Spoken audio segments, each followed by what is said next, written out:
All right, welcome everybody back to another episode of the Big Doug and Carmi Show. Your one-stop shop for all things Commanders.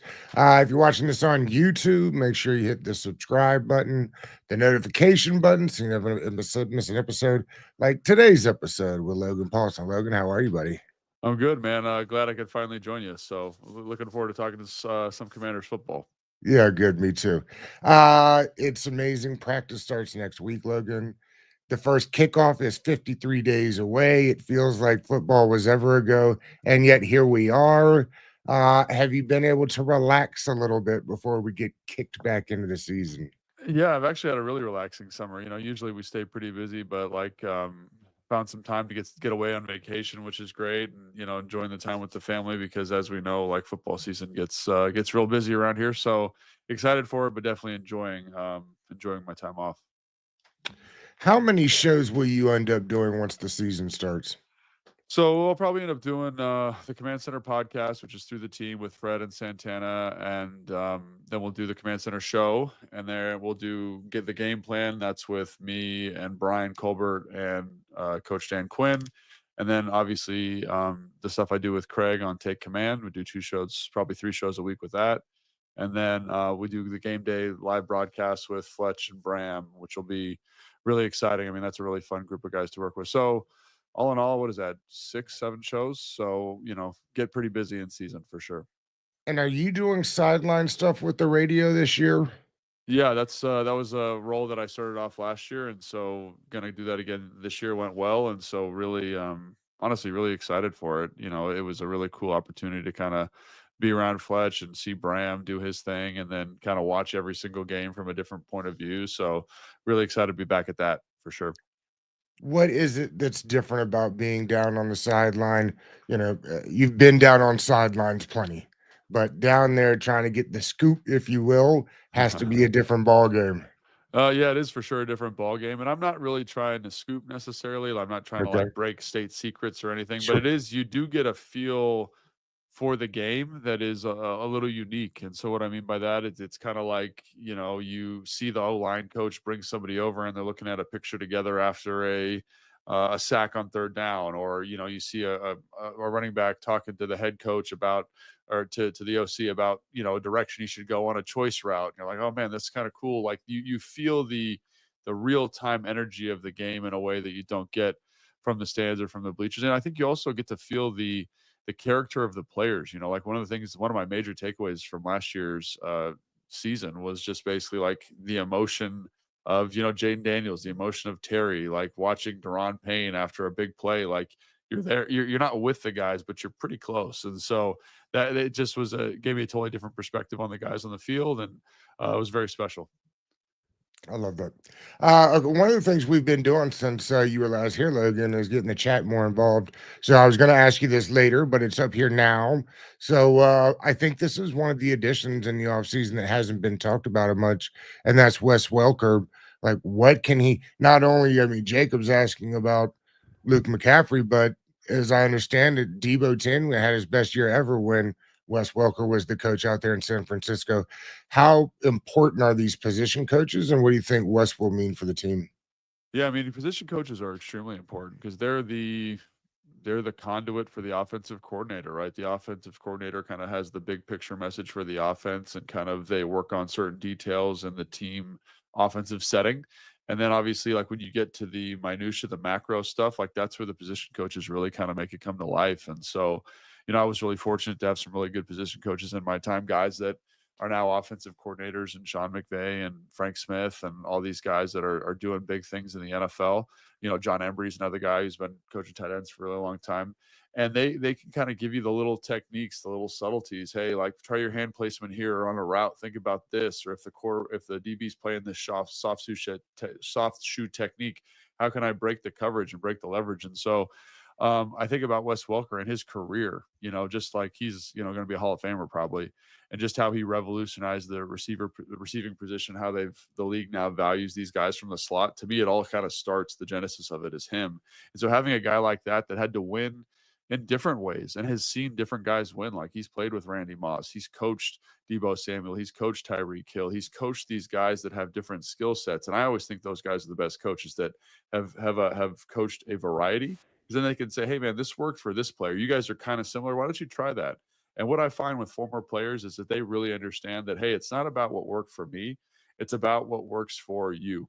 And because I've seen a bunch of different guys do it, I have a really wide tool chest, and I can give you, I can give you the wrench if you need it. I can give you the hammer if you need it. I can give you the screwdriver, and you can kind of pick which thing works best for you. And I think that's something that I find is true of all former players, most former players. Like Bobby Ingram's a guy that strikes me in a very similar vein, but I think Wes, because of the proximity to his play, because of the guys that he's worked with, I think he's going to bring a very special perspective to the offense.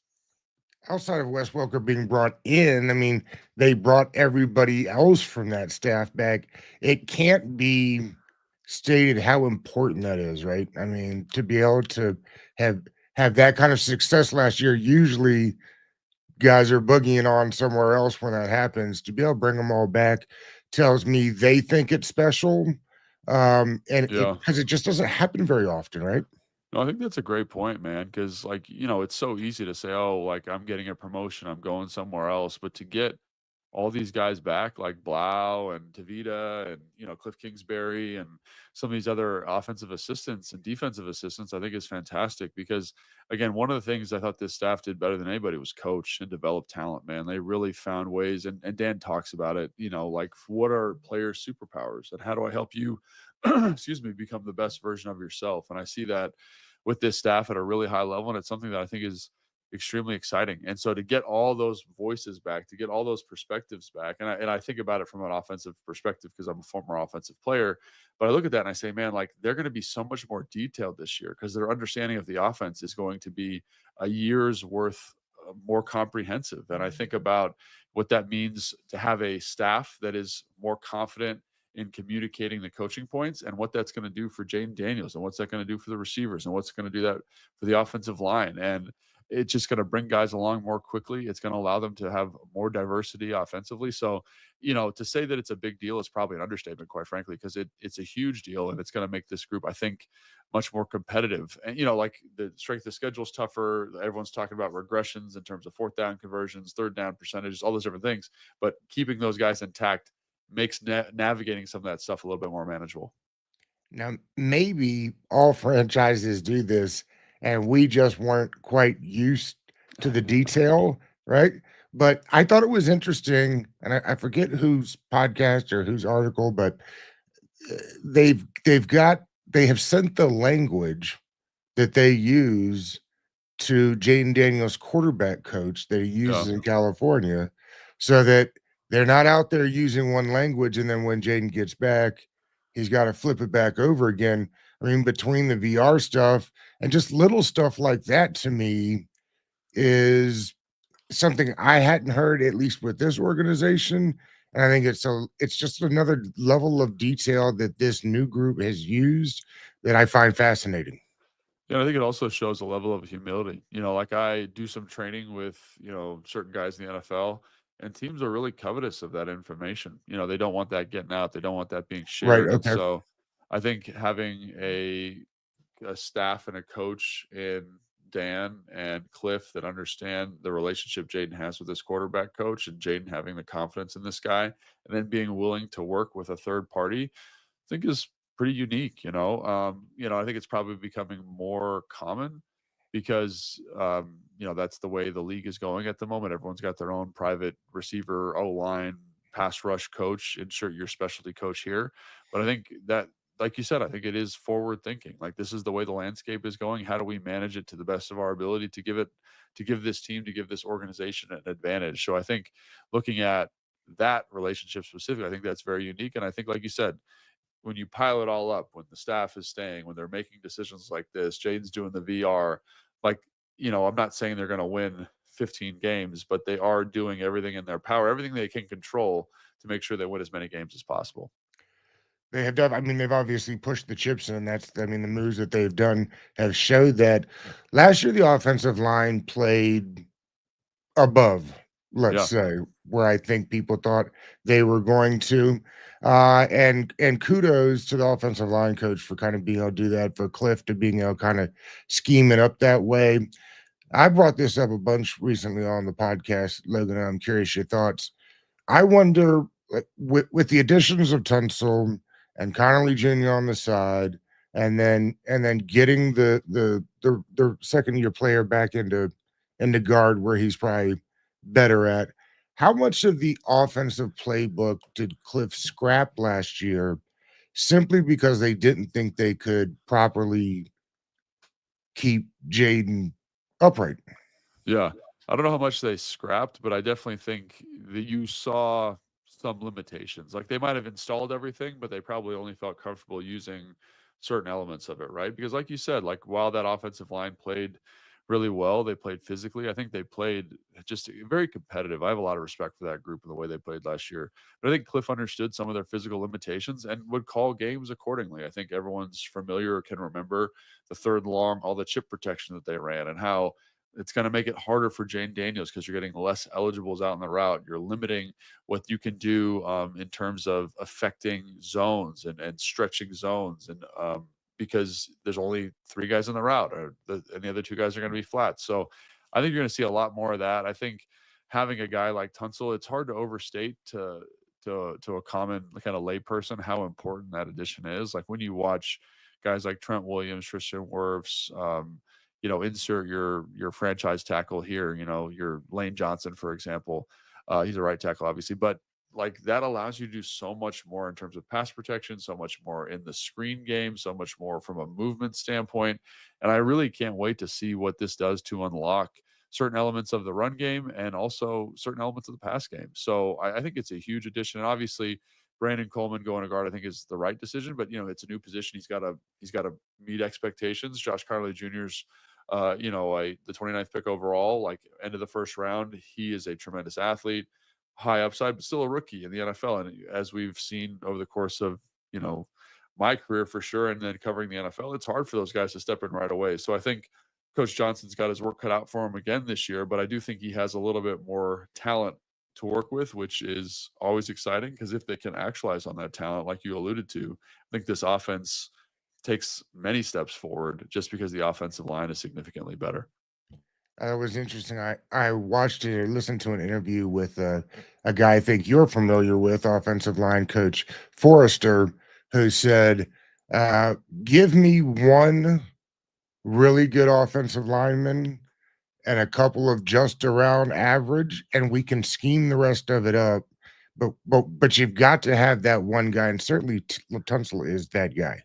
Yeah, and I think you see that with some of the better offensive lines in football. They do have that one elite piece. And people say, well, what does that do? And it's really like, it's kind of like basketball, like when you have that one superstar that can kind of take the ball and take over a game and they can kind of facilitate and make the rest of the group better. I think it's a very similar system when it comes to the offensive line because you got that one guy, let's say Tunsil in this case, you can put him on an island in pass protection. You can put him one on one against Miles Garrett. You don't have to add chip help. You can work the slide away. And then all of a sudden that helps the other four guys, right? Like let's say we're sliding away. So we get a double team on the shade. We get eyes for the center on the three technique. And then if the three technique wins inside, the guard can help the other opposite tackle. Like there's a lot you can do with that one piece to elevate the rest of the group. And I think Chris is a really smart dude. He's one of the better offensive line coaches in football.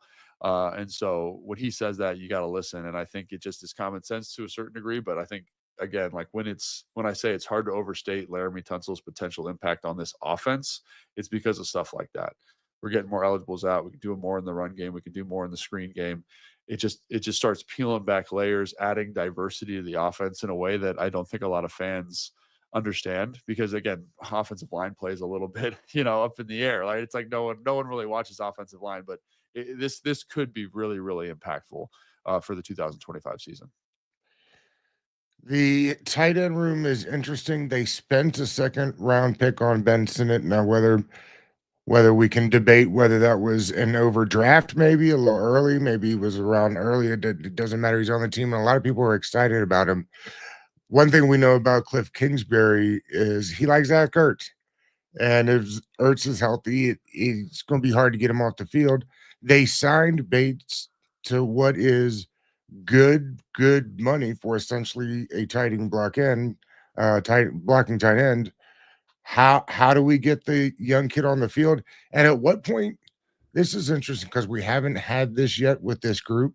At what point does the GM say, I spent a second round pick on this guy. I'd like to like see what I've got before we move on from him. Yeah, that's I mean, those are some complicated football roster construction questions, and I think people are excited about Ben Sinnott, and I think they should be right because again, like when you look at his athletic profile, it is unique for the position. He's got some of the best force place jump numbers at the combine from 2 years ago. He ran a good 40, he catches the football well. Look at this film from Kansas State, man. Like it's dynamic. He's creating mismatches and issues in coverage. Now, again, he's a very specific type of route runner, more linear. So think seams, thinks corners, posts. He's not going to win, at least right now, on like the short area choice stuff, right? But I think you don't have to do that. We can find ways to maximize that skill set. He's very physical in the run game. I think the thing that I'd like to see from him moving forward, and again, like he's a tremendous athlete, is just playing tight end in the NFL is more than just being an athlete. And I think you see that with like Kyle Pitts' struggles, right? Like it's very technical. It's a technical position. Your route understanding has to be better. Your understanding of man zone has to be better. Your understanding of fronts and spacing in the run game has to be more impactful and more studious. So I look at all those things and I say, like, if he's going to take a step, like that's the area it's got to be. Because when you look at Zach Ertz, man, like I've watched Zach through for the majority of his career. But watching him every single snap of every single game last year, you realize just how special a talent he is, right? So people say, "Oh, he should be playing over Zach," and to me, to my eye, that's not the case. And that's not an indictment of Ben. That's more of a compliment to Zach and Right. how absolutely efficient he was in the pass game last year. Like he was unbelievable, man. Third down, red zone, any kind of gotta have it man to man winning situation. Like everyone talks about Terry and how impactful he was, and Terry was no doubt impactful. But the guy in those moments was Zach because of his ability with the short area quickness, the stems, the indicators, all that high level route running stuff. It was there for him. So that's going to take some time to learn. I think Ben can learn it. And then you mentioned John Bates, and you're not going to find a bigger John Bates supporter than Logan Paulsen, man. Like I love a guy Maybe that this guy right here. yeah, right, that can block, be physical, pass protect, and has soft hands to catch football. Like, and when you look at a guy who's a pro's pro, like Zach Ertz and John Bates are the archetype of that. So hopefully, if I'm a fan of this team, I say Ben learns from those guys. He learns from their process and continues to improve. And you don't want to just give somebody something if the other two guys are better. And right now, you have one of the best blocking tight ends in the NFL. For my money, the best, right? He's the best blocking tight end in the NFL. And then you pair that with a guy who's going to be in the Hall of Fame. Like it's a tough room to crack into. So let's make the young guy work for it a little bit. He's got to. He will. Like I'm very confident he will. And let's find a way. He has to find a way to get himself on the field. It's not the coach's job that he has to find a way to get that done. And I can't wait to see him do it because if he does it, that means he's playing really good football. And because those two guys ahead of him are playing good ball. Zach Ertz was a touchdown machine the back half of last season. Like every time they needed a big Yeah. go to, he was there for him. Logan, one thing you could tell they worked on this offseason is maybe getting a little more explosive. You think about last season, all the drives they started and had to get those third and fourth downs and march the length of the field. You just can't do it. Like the numbers just say that Right. last year was just an anomaly. And while they can still be very good on it because of the stuff that Jaden can do and things that the scheme can get up, you obviously want to be more explosive. It's odd because the most explosive player they had last year probably was Diami Brown, but in my mind, they got more explosive with Debo Samuel. Yeah, and it's a different kind of explosiveness, right? Right. Like Diami's kind of that track, linear, kind of narrow hip, narrow stride, like perfect, front side mechanics as he runs, getting down the field, making those tough catches. And Debo, I don't say he's the antithesis of that, but he's a bowling ball. He's a violent human being. He's kind of running with this wide base, more lateral movement, great contact balance. And dude, like when you watch him, like, watching his stuff from 2023, watching his highlights from 2024, like you get the ball in his hand on a little bubble or a 5 yard in or a little choice route across the middle of the field. Like nobody in the secondary is bringing him down one on one. And I'm not, and that sounds hyperbolic a little bit, like I'm exaggerating his skill set, but like I remember Has led watching the the film, league in yak the last 3 or 4 years, maybe the whole time he's been in the league. and it's not an accident, man. His contact balance is unbelievable. And when you see that fastball from a guy, and I think about him in this offense and the way Cliff cultivates space and the way he's able to find good numbers on the perimeter, especially for some of that run game, kind of pass game that mimics the run game kind of stuff. I don't know if there's a better person for it than Debo Samuel. So I'm really excited about it now. Like Zach's got to stay healthy. Debo's got to stay healthy. Like all these things got to come together. But if all these pieces can fit and we can kind of catch that injury luck, that lightning in a bottle again, like I like the addition, and it's different. It shapes it differently than what Diami did. But I think the addition of Debo is special, and so finding someone opposite of Terry, and then in conjunction with Zach is a really nice addition here. And maybe someone else, a third element, steps up, or fourth element, excuse me. Maybe it's Jalen Lane. Maybe, Noah Brown, if he's healthy. Like, I think he could be special, man. Like, he just has the worst luck with injuries. But I mean, he when was you on look, his way to like 700 yards before he got hurt last I year. know when you look at what he does and the skill set and the way he runs routes, it's like, man, he could be something cool. So we'll see what happens. But I do think that the addition of Debo is very compelling for this offense, and especially how Cliff likes to call his offenses.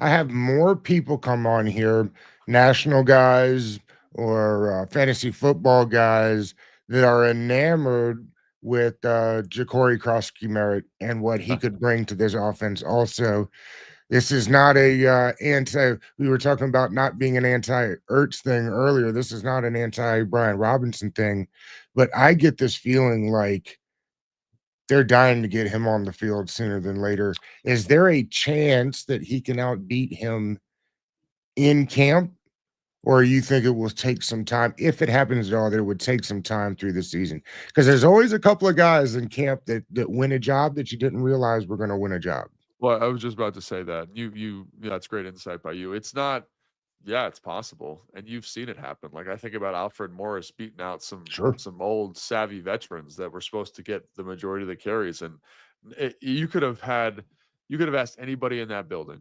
that year. What was that, 2012? Like who Uh-huh. the starting running back was going to be, and I guarantee you, the start of training camp, zero people would have said Alfred Morris, right? Right. Zero. But he figured it out. He earned it. Great pass pressure, great runner, great contact balance, killed the preseason, and then earned that spot. And so, could something like that happen with Bill? Absolutely. It just that's hard to do. Like it's hard to do because you got to show a lot. But I do think when you look at his skill sets, especially at New Mexico State or New Mexico, like when he was playing Yeah. there, like he's got a really nice mixture of a skill set. Like he's explosive, he's got great contact balance, his vision is tremendous. Like there's certain running backs when you're doing the eval for him where you're like, this dude's just a runner. Like he is a runner. He just gets how to set stuff up. He can hit the home run. He had the number one deceleration metric at the Shrine Bowl this year. He's the Shrine Mm. Bowl MVP after not Yep. playing the whole season. I feel like that stuff you feel on tape a little bit. So I think it's a special talent that you get in the seventh round because he doesn't play last year because of an eligibility issue. That's not his fault. And then the other thing, when you see him around, like we were in the bubble for picture day doing interviews and stuff, and he comes by and I'm like, man, he's way bigger than I thought, Okay. um, Anthony Lynn said that he sees him as a true, like he has like two classifications, like an A back and a B back. B back being more like a Eckler pass catcher, scat back type guy. He's like, I consider Merritt an A back, which is something that I hadn't really crossed my mind. But when you see him in person and you feel his size and you watch the tape, you say, maybe. So if he has an explode, if he plays the way I think he's capable of playing, I think it's definitely a possibility he gives B Rob a run for his money. But you better believe B Rob's not going to take that lying down, That's right? right. Like these are professional football players, man. And I think B Rob's looking at last year like, man, I was really effective when I was healthy last year. Like, so he's got to come take this from me. And I think that's something I'd look at there and be like, I want, Fred always says this, you want competition in every room. And I think the addition of Merritt adds to that room in a nice way and makes it much more competitive. Do we not give B Rob enough grace last year for the injuries in the back half of the season?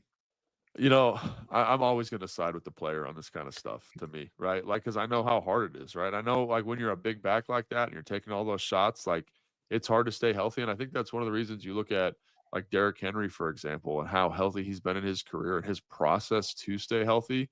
Like, that's one thing I'd be curious to talk to B Rob about. Like, what are you doing to help offset that? Like, what's your recovery look like? What's your off-season workout look like? Because you being healthy in at the end of the season is what you're doing in the summer, and like talking to B Mitch about it, guy like old heads, like, Alfred was a fanatic in the off season from a Mhm. training and conditioning standpoint.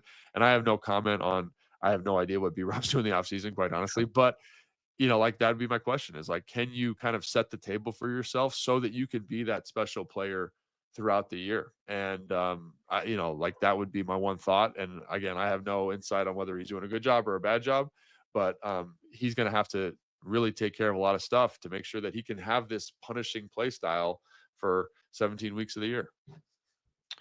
You hear a lot about second year regression with the quarterbacks. I find the CJ Stroud stuff funny. I'll take 4,000 yards in a playoff win in a regression year anytime. But I think it's interesting. You can look at the regression guys, but you can also look like Patrick Mahomes in year two is the MVP of the league. Lamar Jackson Sure. in year two is the MVP of the league and leads all fantasy players in points. Like this notion that there's got to be some regression or that the league has figured out Cliff and Jaden in year one feels like sure, I guess, but it could equally be the opposite way, right? Yeah, I mean, it could equally be the opposite way. I think the thing that I have, it's hard for me to negotiate with Jaden is like I go back. I was watching. I have to do a breakdown for Command Center this week, so it'll be on the show. And I was watching all these Jaden Daniels clips, and I was like, dude, this guy's a baller. You know what I mean? Yeah. Like, and so like to me, regression is a weird word because like I just don't know how he gets better. And so like to me, it's like, yeah, could his pocket presence be a little bit better? Sure. Could his throws over the middle of the field, like that element of the offense, that's not even a Jane Daniels thing. Could that element of Mhm. the offense come to life a little bit? Sure, that would probably be an improvement. But like, man, his completion percentage was off the charts last year. His poise in big moments was off the charts. If you watch the Detroit game, his ability to understand and manipulate defenses was off the charts. Like that Vic Fangio defense, that first drive of the divisional, like was awesome because he's like way he's kind of in control, managing pressure. And I'm like, yeah, like I think he can get better, but it's marginal improvement because he played so well last year. And so like some of the areas I just listed out are areas I think he could improve in. But the regression thing is more just like, you know, like last year was special. Fourth down conversion was special. They were on the field a lot. They were number 3 or 4 in total explosive plays over 50 yards last year from passing. Like that usually regresses to the mean. So I think he could play the same. And everyone says, oh, he's not playing as well. Just because some of those more volatile statistics, like you talked about at the beginning of the show, like there's no way they convert 87% of their fourth downs again. Like Right. there's no way that happens, right? There's no way that they're fourth in the NFL in explosive pass plays over 50 yards. Like that, those statistics are going to normalize somehow. So, how does he stave that off? He's got to be better at the boring stuff. And he was pretty good at quick game. He's pretty good at RPO. He's pretty good at zone reads. So, like, to me, it's like the middle of the field. Like, if that comes to life a little bit for him, I think he staves off that quote unquote regression. And I think that's definitely within a very reasonable range of outcomes. He's got to work at it. And as you talked about already, like we know he's working at it. It was you mentioned earlier like a basketball MVP. You can see in a basketball team like a guy pick the team up, the other four guys, and just take them to some victories. We see that all the time. You don't usually see that with a football team. There's just too many things that go into winning a football game. I have never seen anything like the back half of last year Yeah. when Jaden Daniels picked that team up and just said, "We're going to win these games, fellas, and I'm going to make sure that happens." I don't think I've ever seen anything quite like it. And it was special. And I think that's what you're talking about. It's like he was like we were talking about him as a rookie being MVP of the NFL. And you got guys like, Patrick Mahomes, Lamar Jackson, Josh Allen, Joe Burrow, and he was playing in terms of value to the team in that same pantheon. So it just to me, it's just hard to be that good again, like, and so, like, that's where it's like regression seems likely. But like you said, like CJ Stroud threw for 4,000 yards. And I think the great thing about this front offense and Adam Peters is they've taken steps to mitigate regression. You've brought Right. in a dynamic player after the catch in Debo Samuel to help kind of with that explosive play metric, right? You've brought in Laramie Tunsil, who, for my money, is a top 5 pass protecting tackle in the NFL, right? You've moved Brandon Coleman to his more natural position. You drafted an offensive lineman in the first round. Like, you've done things to this offense to support him so that he can improve in these other areas at a really high level. So I'm cautiously optimistic, but I just know it's a steep hill to climb because he set the bar like in the stratosphere, like, and so now he's got to go back up and reach for it again, and that's just tough living, But if there's anyone who's capable of doing it, it's him. They've pushed all the chips in. They brought in big names. They've done all the things that you suggested to surround the quarterback and protect him in year two, which means obviously they have to bring Terry back, right? You can't do all this. You can't do all this and then I mean that receiver room looks pretty bleak, Logan, if Terry's not in there. And I'm sure that that his agent knows that. But again, if you're Adam Peters, you haven't made all these moves to make sure that you didn't bring Terry back. Yeah, I don't know what Adam's thinking. I'm sure he's thinking like we all saw how well Terry played last year. Like I was watching Jane Daniels explosive plays last night, and I was like, man, 17's at the end of a lot of this stuff because of how he tracks the football and what he does down the field. So yes, he's an important part of the offense. And with regards to negotiations, like the player in me is like, I hope the player gets as much money as they feel that they deserve. And from a team standpoint, I'm like, man, I hope he comes back because this team's a lot better with him. So that's where it's like tough as an analyst to kind of come down somewhere on this. But players, like, you got to do what you got to do, make as much money as you can, and I hope the team gets him back because again, he's a heck of a ball player. So I do want to switch the defense a little bit. We'll use Jacob as the switch here. I remember when Quan Martin got drafted, Jim Nagy came on the show soon afterwards and talked to us about Quan from the Senior Bowl. And this was when Brian Branch was supposed to get drafted. Remember, by the Skins, he yeah, said that they thought they were going to do it. They take Quan Martin instead. Jim Nagy told us that he would have preferred Quan over Brian Branch anyway. Is Quan Martin the most underappreciated man on the football team? for me, no, Okay, because I because who because is? no, but I like Quan. That's my point. Is like I don't think Right. people talk about him in terms of what he can do, and how the explosive athlete that he is, and kind of how instinctive he is. So I'm excited for him to kind of take a larger role in this offense, or in the defense. Excuse me. Jeez, it's been a long day. But I think that like the way he covers, the way he hits, like the physicality that he plays with, the kind of the professionalism that he brings, like I think he could be. Again, I don't know. It's always hard with young players to kind of project what they're going to be, but I think he could be something very, very special. In terms of underrated players, that's a good question. I'd have to say, who's the guy they brought? Oh, Will Harris. No, Will Harris. Is that his name? Yeah, Will Harris from New The other Orleans, right? safety? Yeah, I think he might be it's him or Quan, right? I guess, but like I like both of them, right? Because I think Will Harris brings a lot of flexibility from a coverage standpoint that while Jeremy Chin's an excellent football player, didn't bring that coverage acumen that I think Will Harris Okay. brings. And I also think that movable chess piece now gives more dexterity to the back end of the defense, right? We can show cover three, but really be in cover two or quarters. We can do a lot of different stuff from a man standpoint because both those guys can play good man coverage. So are they underrated? You'd have to ask fans, but for football people, I think they're both really exciting, compelling moves. And like if they are the most underrated guys, I don't think they should be because I think they're gonna they give this defense a lot of flexibility.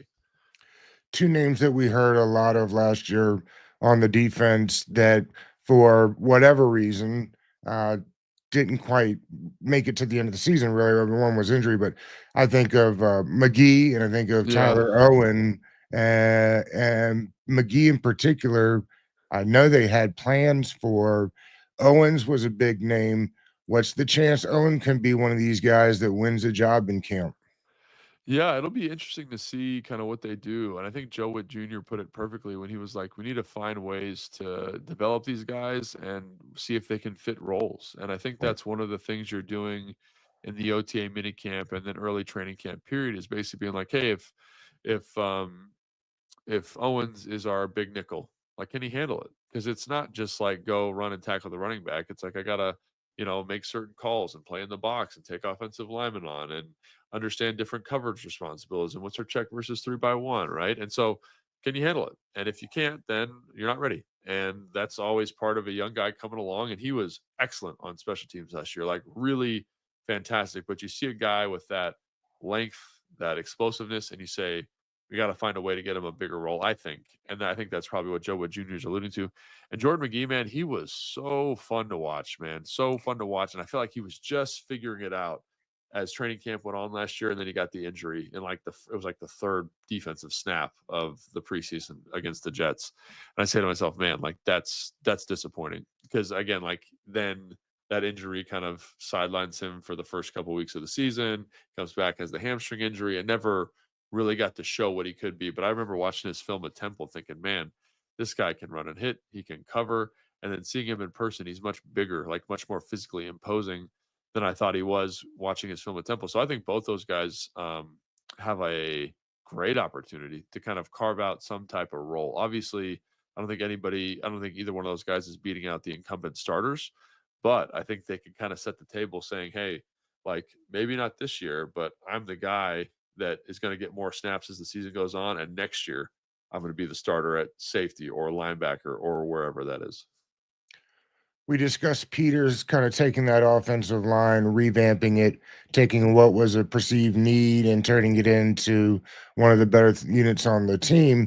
I'd suggest he did the same thing with the cornerback room. I mean, if Marshawn Lattimore can stay healthy, and then if the rookie's anything as good as they think he is, and obviously I think they thought they got extreme value there. They also brought in Johnson from New England. I think people forget about. Yeah. Iheanacho comes back. They get Mikey back into I mean, what was really thin last year kind of feels like a sneaky good unit this year. Yeah, it's a sneaky good unit, but I do think it needs to come together, right? Like I Yeah. like Trey Amos a lot. I think he had a really good offseason. I like his film from college, but he's a rookie, and rookie DBs have a hard time because the NFL is a big boy league, right?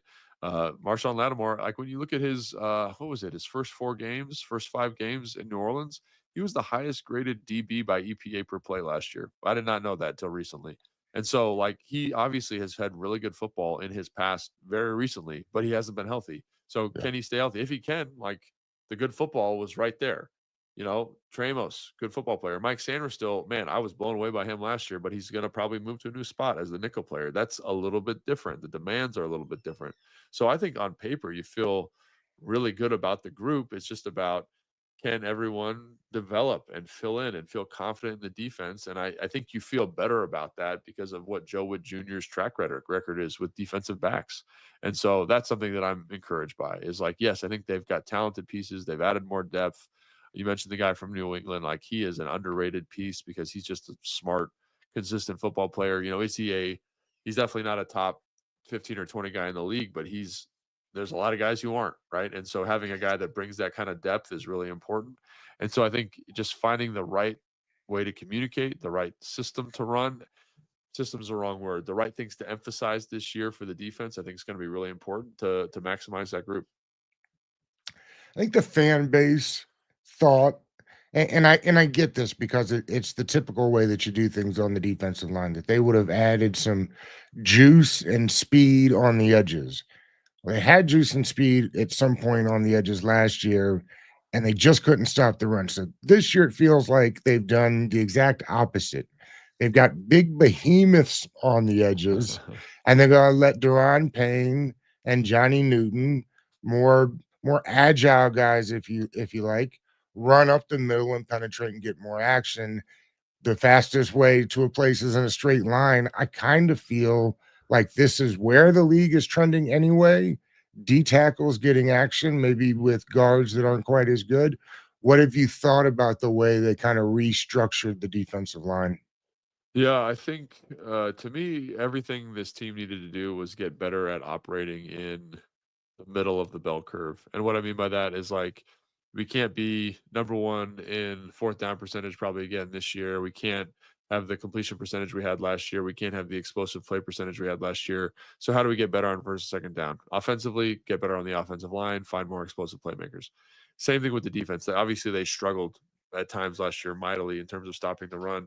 So what do? We get personnel in here that are consistent, down to down pros that are going to do their job at a high level. Eddie So Goldman, yeah, Eddie Goldman's a great example. I look at the addition of like Dietrich Wise. Like people sleep on him, but he is a good pro. right? He understands how to play the four. He can play the five. He can play a true nine, stand up defensive end. But he's going to be where he's supposed to be, and I can't overstate the importance of that. Like I was watching some stuff last year for a Bobby Wagner cut up that I did like a couple weeks ago, and Bobby, again, is not the same guy he was 5 years ago, right? He's going to be a Hall of Famer. We can all agree on that. He's the linebacker of his generation. But one of the things I noticed is like, hey, if you can do a good job of being where you're supposed to be, setting edges to the defense, he'll make every tackle. It's Right. where people get out of their gaps, they're not fitting runs correctly, that Bobby becomes less effective and the defense becomes less effective. So let's get a bunch of dudes in here that are going to, if I'm supposed to be in the B gap, I'm in the B gap. If I'm supposed to stunt on this play, I'm going to stunt because everyone talks about Dante Fowler, who really had a tremendous year last year in terms of explosive defensive plays, but didn't always do what he was supposed to do. Was kind of gambling a lot of the time and put the defense in tough spots. I know it's not as sexy. Dietrich Wise is not as sexy as Dante Fowler, but I think getting more consistent on first and second down is the goal here. And you've gotten guys like that who can do that for you. And I think about what Joe Witt Jr. did last year with Frankie Louvu from a blitzing standpoint and Bobby Wagner from a blitzing standpoint. They can find ways to get pressure. We just need to be better on first and second down. Remember, move to the middle of that bell curve, finish 15th in defense against the run, and think about how much better this group will be. And think about what that does for the secondary. Because instead of, 3rd and 2, we're now in 3rd and 7, and we can bring some exotic pressures and play some good coverages and get the ball turned over and just improve generally defensively just because we moved to the middle of the bell curve on first, second down. I love that. All right, let's wrap up with this, Logan. They I was super impressed. They obviously rolled out the new alternate uniforms, and I obviously like those. You played in those, so I'm sure you're familiar with those. Or I guess something close, not those exact ones. Yeah. But what is interesting to me is they did that at media day, right? So that would have been 3 weeks ago for that photo shoot. Yep. It is amazing to me that you could have had that many guys in a room and nobody said anything to anybody that at least got out that made it seem like, yes, this is actually happening. How incredible is that? I mean, because you talk about a lot of guys under the age of 30 in a room excited about something that's getting ready to drop and nobody says anything. Well, I think honestly, man, it's a testament to the leadership, right? I mean, It's that got to be. It's like incredible. it's look at how Adam operates, man. Like he knows exactly what he's doing. He understands like loose lips sink ships, and everything's been airtight, right? Nothing gets out. If something gets out, you're out of the building. Like, so I think people understand that, and I think it's important, right? Like football is like I think back to when I played, it was a sacred space. Like if you said something in the locker room, if you said something in a team meeting room, it stayed there. And now, like with phones and social media, it becomes a little bit more accessible. I think Adam has kind of reverted back to that old model. And it, for me, an old guy, an old football player, it feels really comfortable to kind of be back in that environment where there's a strong, secure vision for the team. And I think this is a great example of people prioritizing information and saying, "Hey, like people who don't need to know don't get to know," and that's what we're gonna do. How many people were I guesstimate how many people were a part of that The rollout? media thing, Yeah, that actually got to see the uniforms and know they were coming. that's a question above my pay grade. You know what I mean? But I mean, there was a good Yeah. number, right? I Well, they mean, they have to so, like, just high level, right? They have to have people in there to take pictures. They have to have people process the footage, right? Like, I don't know exactly who was involved in it, but, like, there's a lot of people in there, right? You know what I mean? There's a lot of yeah. people, around the building. There's a lot of people involved in that process. So, obviously, it was a priority to keep that information secret, and they did a great job of it. Him and Josh Harris refused to lose. They have hit everything, haven't they? It feels that way, doesn't it? It It feels that does. way. It feels a little bit different than it used to, I'll tell you that. Yes, it does. Yeah. My beard looked like yours the last time they had a operation that ran this well. Logan, you're the best, buddy. I appreciate it always. Thank you. Thanks, Doug. Appreciate you having me on. Yeah, man.